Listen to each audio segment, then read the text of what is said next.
When somebody gives you a blessing, accept it and say Amen. The women on the trips that I lead to Israel, they are sometimes introduced for the first time the concept of giving a blessing, a bracha. That if somebody says to you, oh, everything should work out for you, or your mother should be well, or your daughter should get married, or whatever blessing they give, the Torah teaches us that a blessing, even from a simple person, a beggar, a maintenance worker, and for sure a great rabbi, we should take them very seriously. That when somebody gives you a blessing, you should say Amen, which means it should be. That yes, that you are agreeing with this, and that should be, and it should be in heaven, and it should come true.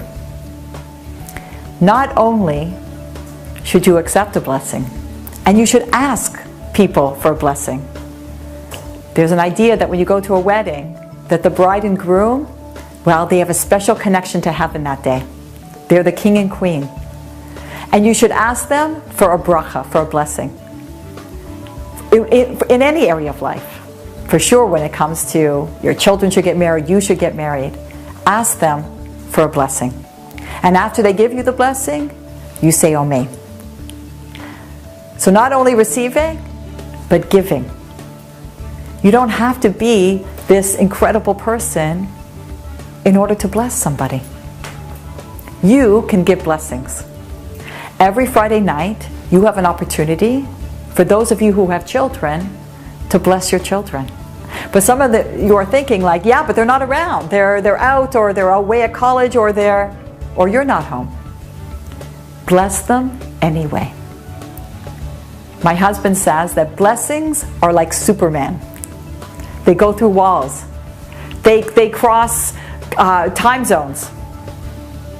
They will reach them. You are changing something in heaven by putting that blessing out into the world. It's such a beautiful moment when my husband gives blessings, gives a bracha to my children, and he loves it that when they're somewhere in the world, that they call up to get their bracha, to get their blessing before Shabbat begins. It's beautiful. Erev Yom Kippur, there is a special long blessing that we give all of our children.